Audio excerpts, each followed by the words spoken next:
Evangelho de João, capítulo 13. Nós vamos ler os versículos 34 e 35, mas a nossa meditação dessa noite será majoritariamente no versículo 34. Eu vou convidar os irmãos para que nós façamos essa leitura em uníssono, em uma só voz. São apenas 2 versículos. Então eu quero chamá-los para que nós possamos fazer essa leitura juntos. Podemos? Evangelho de João, capítulo 13, versículos 34 e 35. Leiamos então juntos, em uma só voz, a palavra do Senhor.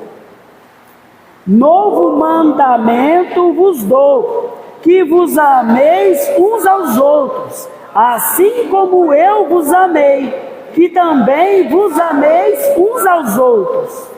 Nisto conhecerão todos que sois meus discípulos, se tiverdes amor uns aos outros. Pai Santo, lida a sua palavra.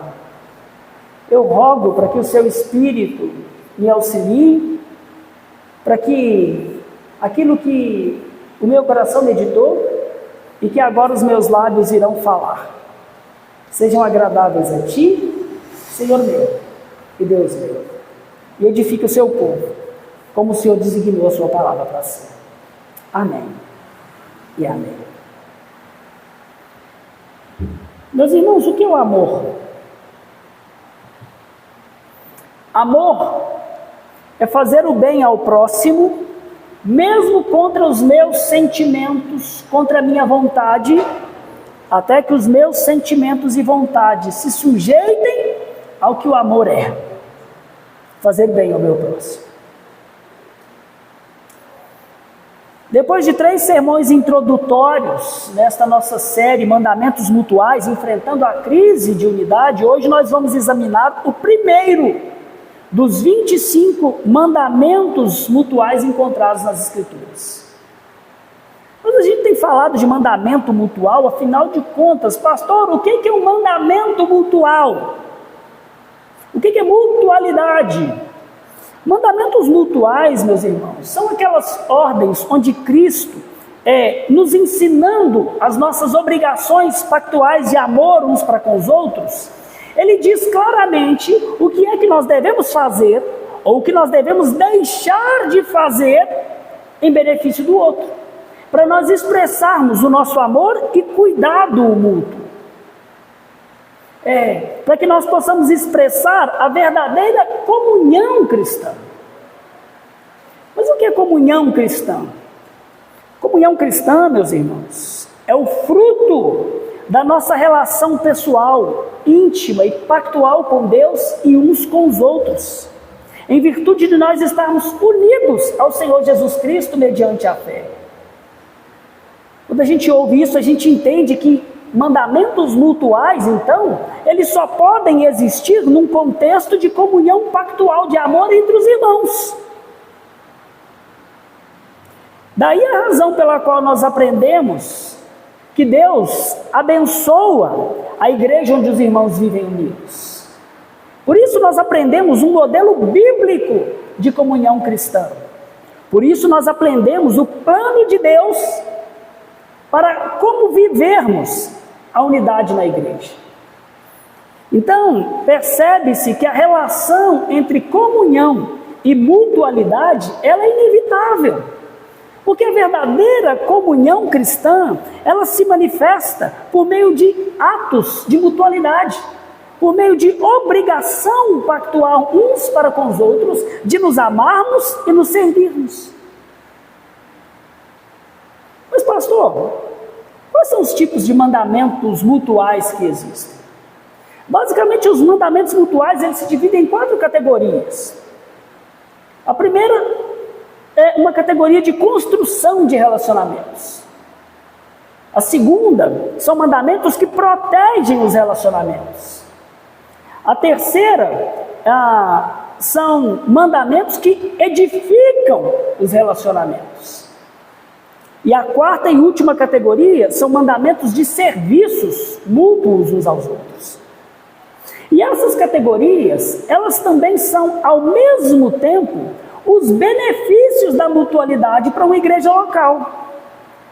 Onde os mandamentos mutuais eles são vividos como uma expressão de uma fé pactual, a comunidade ela é sempre fortalecida pela construção de relacionamentos. E então cada membro faz tudo o que for preciso para manter saudáveis estes relacionamentos. Ele trabalha constantemente na edificação do seu irmão. E então ele prioriza servir uns aos outros como uma forma de honrar ao Deus que lhe serviu e de servir e amar o seu irmão na fé. Agora, uma pergunta importante que nós devemos responder é: afinal de contas, por que nós precisamos viver os mandamentos mutuais? Há muitas razões, mas aqui hoje eu quero destacar apenas duas. Primeiro, porque a mutualidade, fazer ou deixar de fazer uns pelos outros, aquilo que Cristo nos ordena, não é opcional, meus irmãos. Antes, é a função básica de qualquer igreja minimamente saudável. Isso porque o propósito dos mandamentos mutuais é que os crentes, em amor, eles se ajudem mutuamente a crescer a imagem do Senhor Jesus Cristo. Em 1 Coríntios 12, por exemplo, Paulo ensina que todo membro do corpo é necessário aos outros membros. E, portanto, cada membro é necessário ao corpo, que é a igreja do Senhor Jesus Cristo. Não é por acaso que nós vamos ler nas Escrituras que Jesus, por meio do seu Espírito, concedeu dons a cada um de nós, para nós servirmos uns aos outros. Então, mandamentos, viver a mutualidade, é um mandamento do Senhor Jesus. O segundo motivo pelo qual nós devemos viver a mutualidade é porque ela prova que a nossa justiça, isso é, a nossa obediência de coração à vontade de Deus revelada na sua palavra, excede em muito a justiça, a obediência dos fariseus. Porque vos digo, palavras do Senhor Jesus lá em Mateus 5:20, se a vossa justiça, ou seja, a sua obediência de coração, não exceder em muito a dos fariseus, jamais entrareis no reino dos céus. Meus irmãos, com estas palavras, o Senhor Jesus Cristo, Ele está tanto nos convidando para assumirmos de maneira plena a nossa cidadania celeste, como também está nos desafiando a praticar a justiça deste reino dos céus. Em Romanos 1:5, Paulo afirma que de Cristo nós recebemos, ou nós viemos a receber graça e apostolado por amor do seu nome, para a obediência por fé. Aquele que foi regenerado e recebeu o dom da fé, o recebeu por graça, para a obediência. E a obediência é o legítimo fruto da fé salvadora. Já em Romanos 2, ou melhor, Romanos 8, versículos 2 e versículo 5, Paulo nos ensina que a lei do Espírito da vida em Cristo Jesus te livrou da lei do pecado e da morte. Para quê? Versículo 5. A fim de que o preceito, o mandamento da lei, se cumprisse em nós, que não andamos mais segundo a carne, mas segundo o Espírito.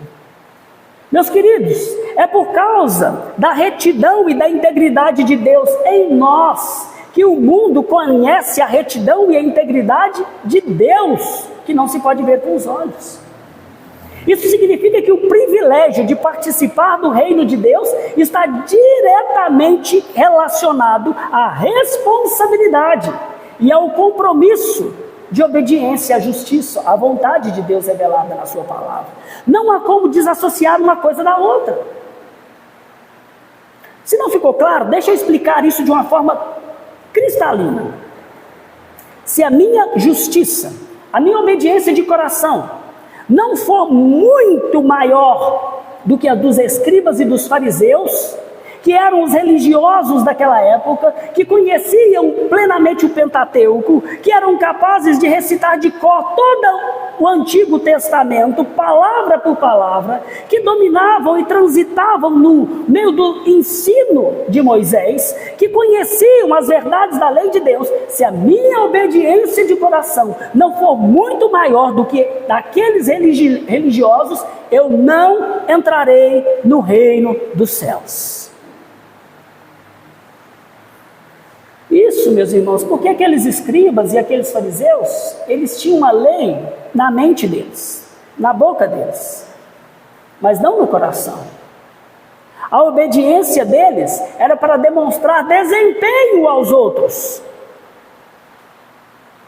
Quem não pratica uma obediência por amor de Cristo, como gratidão e por causa do senhorio de Cristo, quem não pratica uma obediência de coração muito superior àquela que era praticada pelos fariseus, de modo nenhum entrará no reino dos céus, simplesmente porque tal pessoa não nasceu de novo. Mas lembre-se, nós precisamos praticar as mutualidades, porque nós que nascemos de Cristo, através da fé em Cristo, viemos a receber graça para a obediência por fé. Logo, ser um cidadão do reino de Deus exige uma mudança radical, brutal, de atitude em relação a Deus e em relação ao nosso próximo. A obediência aos mandamentos mutuais testifica a obra regeneradora do Espírito Santo na vida de um crente e na vida de uma igreja. É por isso que nós precisamos dos mandamentos mutuais. Eles provam que nós somos membros uns dos outros no corpo do Senhor Jesus Cristo, equipados pelo Espírito Santo com dons espirituais para nós edificarmos uns aos outros em amor. Nós precisamos dos mandamentos mutuais porque a obediência de coração aos mandamentos de Cristo prova que nós nascemos do Espírito Santo, pois o nosso amor e serviço mútuo uns aos outros testifica que Jesus Cristo é a nossa justiça, uma justiça que procede da fé e que é muito superior à dos religiosos que obedecem só para mostrar desempenho às pessoas. Nosso texto dessa noite, João 13, versículo 34, nós aprendemos que pouco antes de Jesus ser preso, ou pelo menos esse é o contexto dessa passagem, antes dele ser preso, julgado e morto, ele passou uma última noite na companhia dos seus discípulos.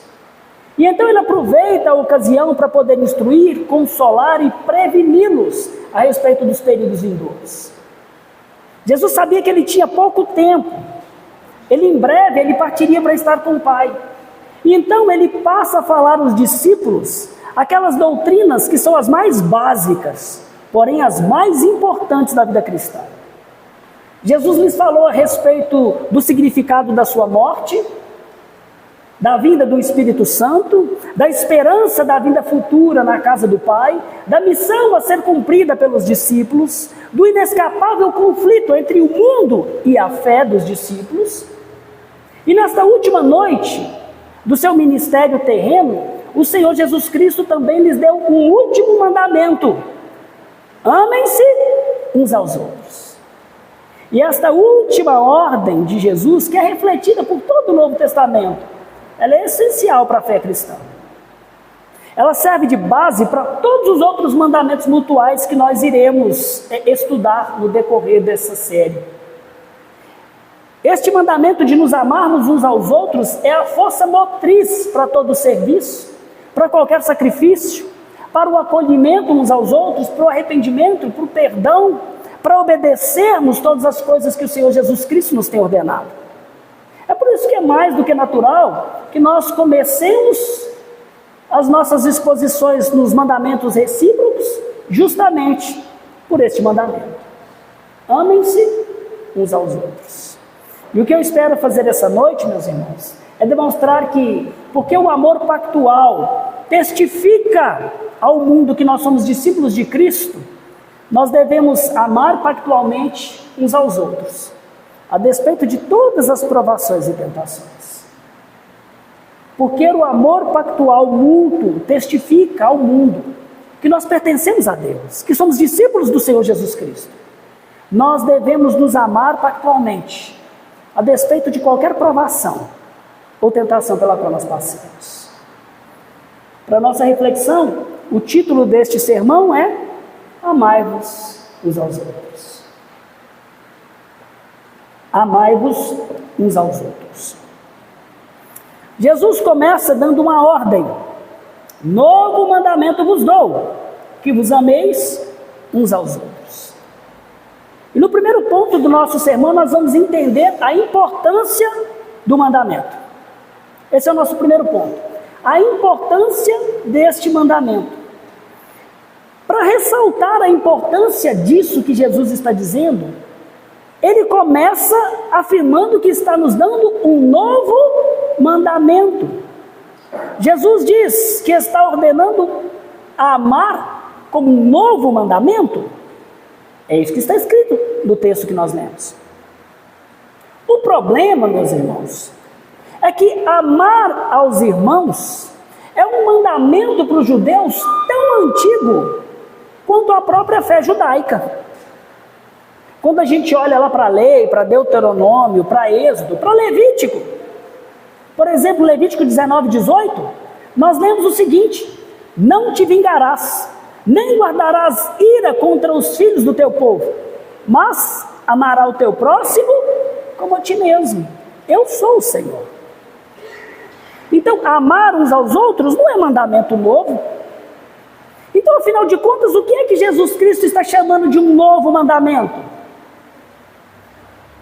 O novo não é um mandamento, mas é a forma de executar o mandamento. Amem-se uns aos outros como eu vos tenho amado, como eu vos amei.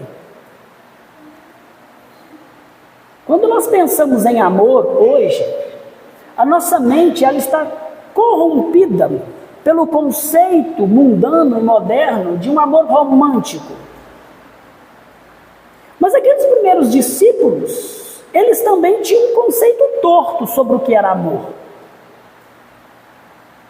Quando nós pensamos em amor, nós costumamos amar até onde amar não nos custe nada, até onde nós não sejamos pressionados por ninguém, até onde eu me sinto confortável, até onde doar não atrapalhe os meus projetos pessoais, os meus planos, até onde amar não me tire da minha zona de conforto, que não mude o meu status social, não me furte os meus direitos.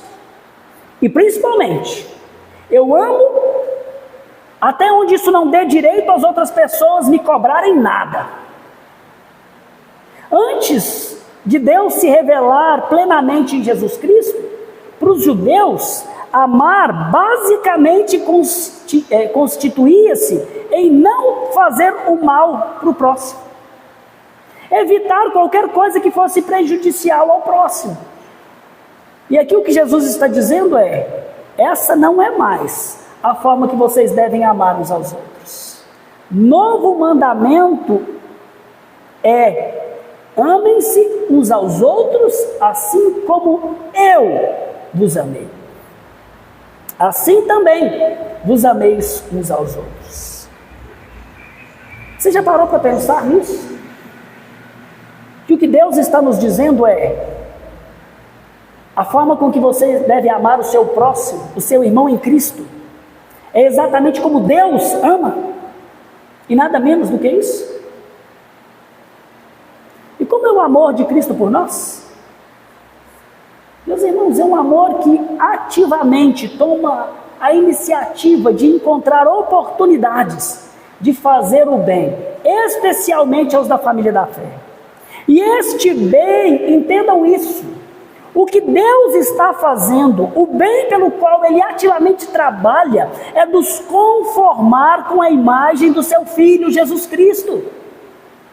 Foi isso, ou para isso, que o Senhor Jesus Cristo tomou a iniciativa de trabalhar, para nos conformar com Ele mesmo.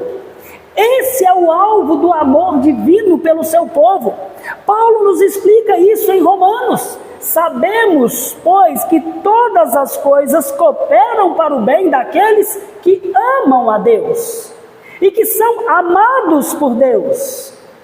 É para isso, para nos conformar com Cristo, que o universo inteiro está cooperando.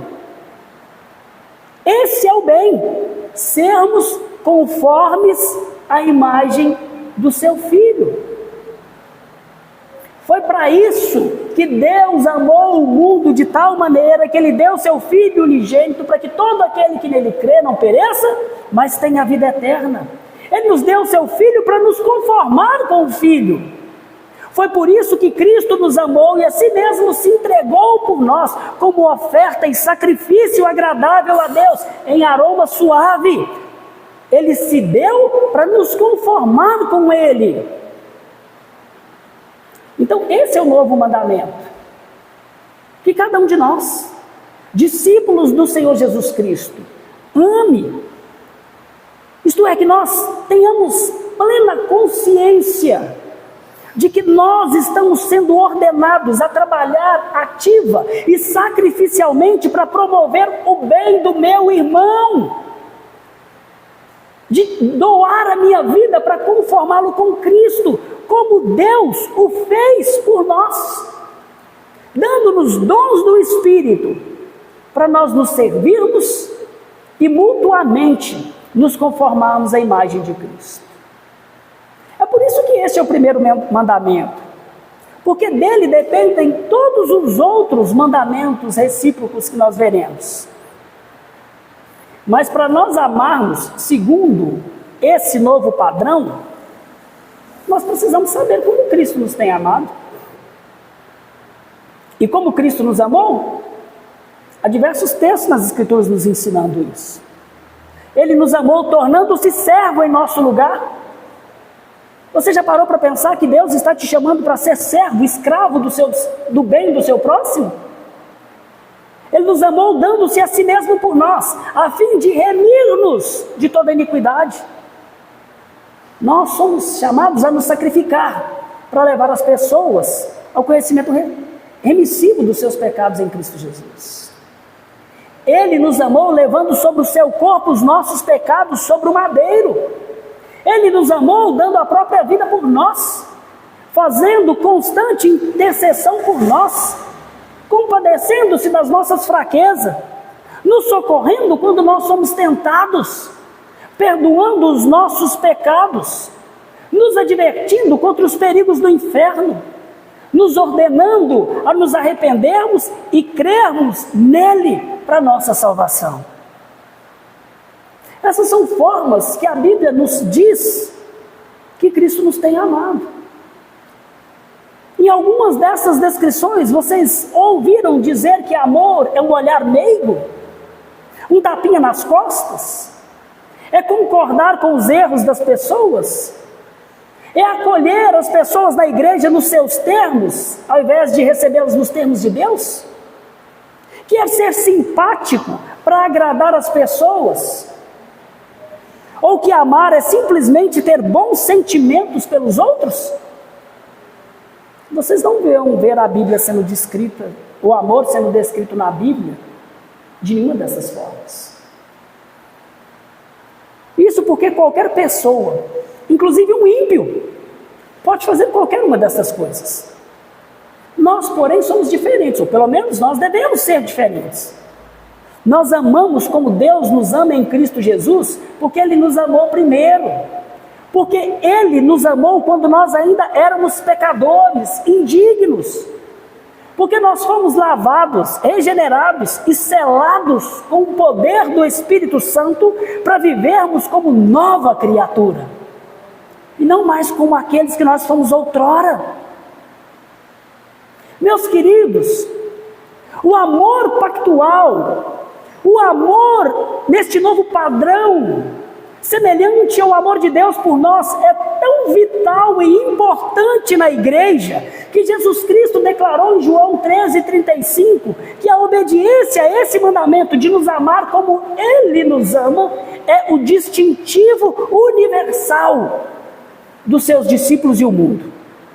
Nisto todos conhecerão que sois os meus discípulos, se tiverdes amor uns pelos outros. É por isso que nós não podemos pensar como o mundo pensa, que amar é uma coisa automática, fácil, natural. Não é. O amor bíblico, meus irmãos, é sempre uma atitude que muitas vezes age contrária à nossa vontade, contrário aos nossos sentimentos, e se dispõe a fazer o bem para o nosso próximo, para o nosso irmão. É exatamente isso que nós vemos Jesus fazendo no Getsêmani, quando seus desejos humanos de autopreservação diziam a ele: meu Pai, se possível, afasta de mim esse cálice. O Deus homem, Jesus Cristo, no ápice da sua fragilidade humana, nos ensinou que amar é fazer uma escolha, e escolher o bem do próximo contra a sua vontade natural. Foi por isso que, negando a sua vontade e os seus sentimentos, ele escolheu e bradou: todavia, não seja como eu quero, mas como tu queres. Isso é amor. É quando eu vou contra os meus desejos naturais, é quando eu vou contra os meus sentimentos naturais, para trabalhar, para conformar o meu irmão à semelhança de Cristo Redentor. Mas somente alguém cheio do Espírito Santo pode amar assim, procurar o bem do próximo, escolher fazer o que conforma o próximo com Cristo, mesmo contra a sua vontade, contra os seus sentimentos naturais, e sob o custo de um imenso sofrimento, como Cristo fez no Calvário. O exemplo do Senhor Jesus Cristo, ele deixa claro para nós que amor nem sempre é conforme a nossa vontade e nem é meramente sentimentos. Amor é obediência a Deus, obediência à vontade do Pai revelada em Cristo, mesmo contra a nossa vontade e os nossos sentimentos. Isso significa que para amar, nós precisamos querer amar. Isso não acontece naturalmente. Não acontece naturalmente. Basta você ter um filho e você descobre isso. A Tamires é a nossa mãe mais fresca aqui, junto com o Stephenson. Algumas vezes de madrugada você olhou para o Daniel cheio de amor. Ah, que fofinho, como que eu te adoro, porque você não deixa eu dormir à noite. Não. Eu tenho certeza que muitas vezes ela olhou cheio de raiva mesmo. Pastor, isso é escandaloso. Não é a verdade. Só que é mesmo com um sentimento de indignação, de raiva, porque eu queria dormir e descansar, e um pequeno entrou na minha vida, virou ela de cabeça para baixo, não me deixa dormir, acaba com a minha paz. Eu olho para ele, não tendo motivo nenhum para fazer bem para ele, eu decido negar a mim mesmo, as minhas paixões e os meus sentimentos, e eu digo: eu vou fazer a vontade de Deus, que é cuidar do meu próximo. Isso é amor. É uma decisão. Nós decidimos amar pessoas difíceis. Amor é obediência a Deus contra a nossa vontade, até que a nossa vontade se submeta ao que o amor é, buscar o bem do nosso próximo. Mas algo interessante sobre o amor bíblico é que a Bíblia não define o que o amor é. Ela diz o que o amor faz. De modo que quando a gente vê o amor em ação, a gente diz: ah, isso é amar. Isso é amor. E ao mostrar o amor agindo, a Bíblia vai nos mostrar de uma forma clara que amar é agir contra a nossa inclinação natural. Um exemplo clássico disso é 1 Coríntios capítulo 13, dos versículos 4 ao 7. Ali nós lemos: o amor é paciente, é benigno, o amor não arde em ciúmes, não se ufana, não se ensoberbece, não se conduz inconvenientemente, não procura os seus próprios interesses, não se exaspera, não se ressente do mal, não se alegra com a injustiça, mas regozija-se com a verdade. Tudo sofre, tudo crê, tudo supera, tudo suporta, tudo espera. Vocês conseguem perceber que todas as características deste amor são atitudes e não sentimentos? E aqui é uma aplicação importante para a vida de cada um de nós. Faça um teste de amor pelo seu irmão, pela igreja, e veja se você tem amado como Cristo nos ama. Pastor, como que eu posso fazer isso? Pegue o seu nome e coloque no lugar de cada, ou antes de cada uma das características de 1 Coríntios capítulo 13. E então veja se o seu amor, se a sua justiça excede em muito a dos fariseus.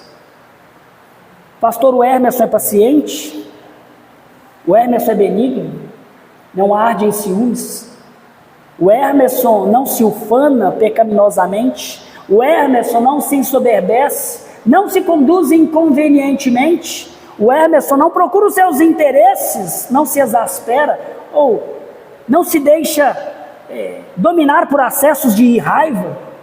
O Emerson não se ressente do mal, não se alegra com a injustiça, mas regozija-se com a verdade. O Emerson tudo sofre por amor do próximo, tudo espera, tudo suporta. Esse é o amor que deve caracterizar cada um de nós. Essa é a obediência e a justiça, que em muito excede a justiça dos fariseus. Este é o novo mandamento: nos amar como Cristo nos ama. Por isso, durante a semana eu quero te encorajar a ir além de simplesmente colocar o seu nome antes das características do amor. Eu quero te desafiar a meditar neste texto e encontrar o correspondente positivo do amor e o colocar em ação na sua vida. Se o amor não se ressente do mal, você vai perdoar. Se o amor é paciente, você não vai se irar. Coloque o amor em ação. Porque é pelo pleno conhecimento de Cristo que nós podemos amar uns aos outros como Ele nos tem amado. Bom, eu espero que você tenha entendido, compreendido a importância de colocar em prática este primeiro mandamento recíproco.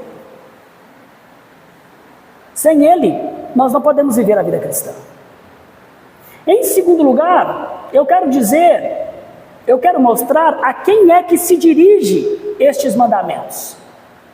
Porque o mundo, pessoas que não conhecem Cristo dizem: ah não, eu quero Jesus, nós devemos imitar Jesus, ser bom como Jesus, amar como Jesus.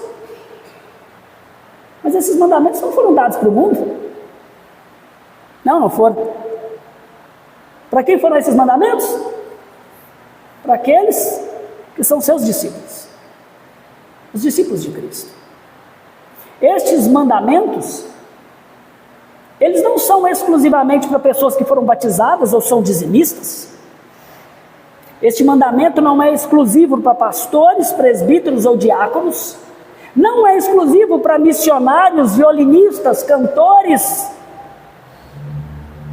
professores, obreiros. Não.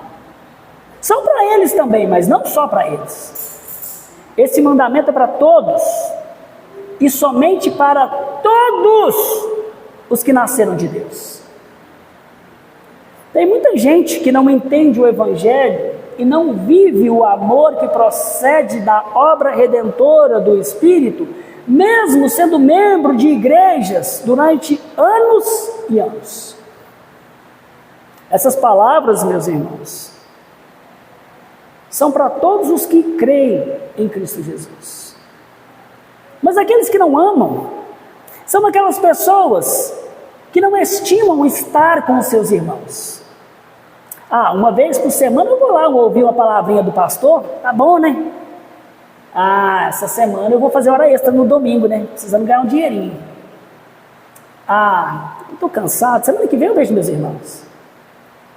Meus irmãos, eu posso lhes garantir que uma pessoa com tal atitude, quando examinada à luz do modelo bíblico de Deus, para o amor e a legítima comunhão que Deus abençoa e que flui da obra redentora do Espírito Santo, tal pessoa não é nascida de Deus.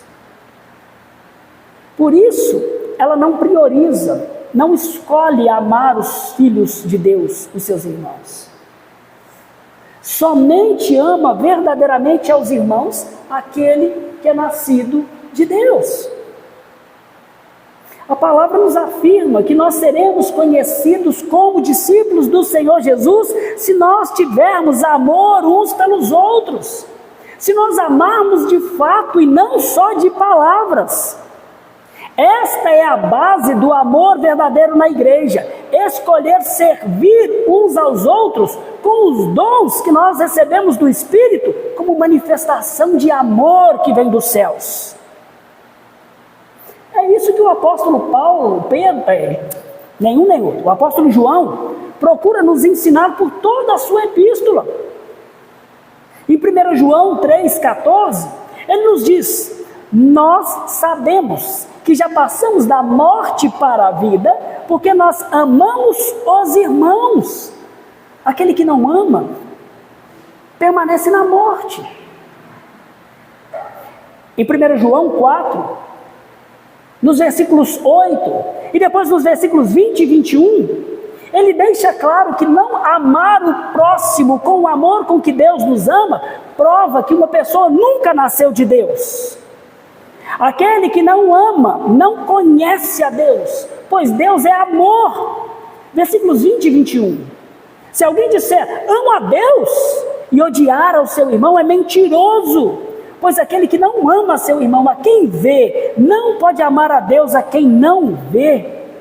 Ora, temos da parte dele este mandamento: aquele que ama a Deus, ame também o seu irmão. E meus queridos, a suprema manifestação de amor de um crente um pelo outro é o amor pela igreja do Senhor Jesus. Foi pela igreja que os apóstolos sofreram, foi pela igreja que eles morreram, foi pela igreja que muitos dos nossos irmãos do passado foram martirizados, é pela igreja que muitos estão sendo martirizados pelo mundo hoje em dia, foi pela igreja que Cristo veio, viveu, morreu, sacrificou-se e ressuscitou, por amor uns aos outros. Amar ao irmão é amar a igreja. Amor exige ação, atitudes de amor. E para não restar dúvidas, a quem se dirige este mandamento de amar uns aos outros como Cristo nos ama, João ele escreveu em 4,7. 1 João 4,7. Amados, amemo-nos uns aos outros, porque o amor procede de Deus. E todo aquele que ama seu irmão é nascido de Deus e conhece Deus. Somente aqueles que conhecem salvificamente Deus por meio de Cristo Jesus é que podem viver assim. O mandamento de Jesus de amarmos uns aos outros como Ele nos ama pertence somente àqueles que receberam uma nova natureza, que receberam um novo coração. Quem não se tornou uma nova criatura não pode compreender as coisas do Espírito Santo, não compreende esse tipo de amor e acha que estas coisas são loucuras, radicalismo. Mas a fé cristã é assim, radical desse jeito. Nós estamos na luz ou nós estamos nas trevas? Ou somos filhos de Deus ou somos filhos do maligno. Não tem nada que equilibre o meio termo. Meus queridos, no poder do Espírito, nós que cremos, que nós ressuscitamos para uma nova vida, que nós nascemos do poder do Espírito, nós fomos capacitados a obedecer esse mandamento, escolher o bem uns dos outros, mesmo contra a nossa vontade, contra os nossos sentimentos, até que a nossa vontade se sujeite àquilo que o amor é, buscar conformar o meu próximo com o Senhor Jesus Cristo. Porque você está em Cristo Jesus, você pode viver estas coisas. É o poder dele que garante isso em nós. É a ação sobrenatural da semente divina vivendo em nós que garante que viveremos essas coisas. Se você encontra alguém que não consegue amar o seu próximo dessa forma, isso muito provavelmente é porque tem alguma coisa muito errada na relação salvífica desta pessoa com Deus. É aí que está o princípio da vida de Cristo em nós. Amar e servir o próximo só é possível para quem nasceu de Deus. Somente estes podem viver uma vida transformada. É impossível, meus irmãos, conseguir colocar em prática este primeiro mandamento recíproco e todos os outros 24 que ainda virão sem um novo coração.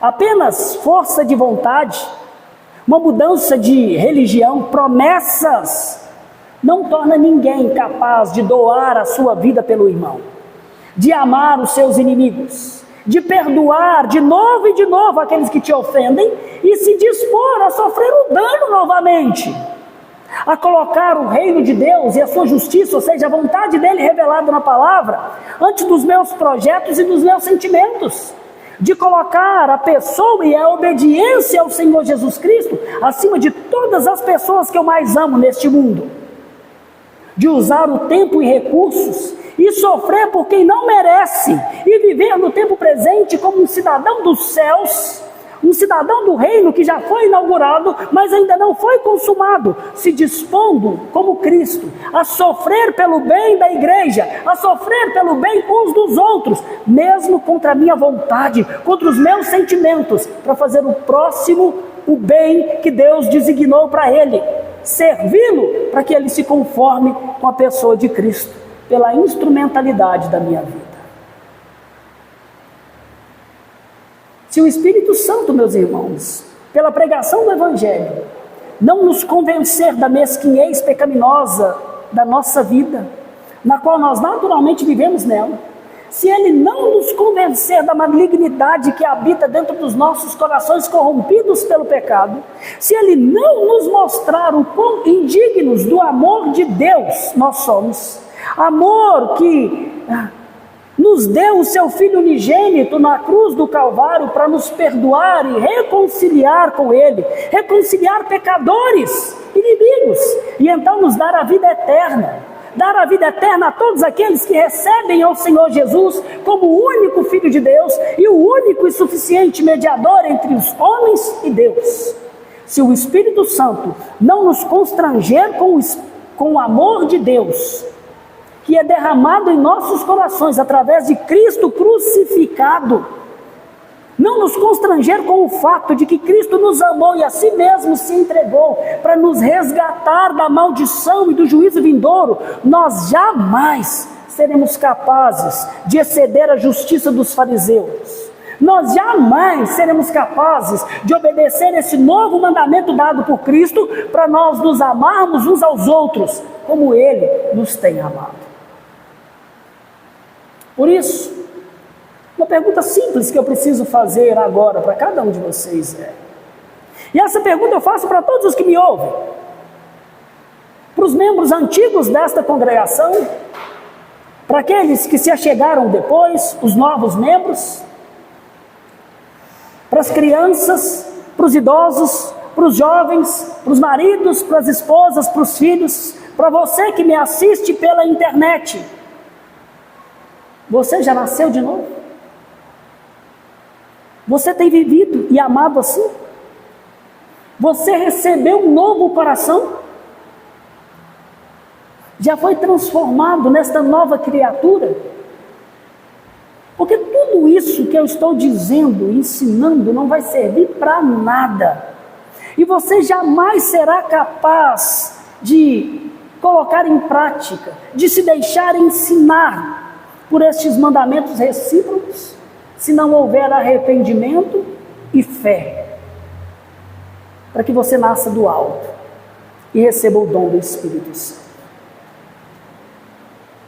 Uma outra aplicação importante para nós é: examine-se a si mesmo. Examine-se, não através dos seus sentimentos, mas através dos seus atos de amor, para ver se você está em Cristo.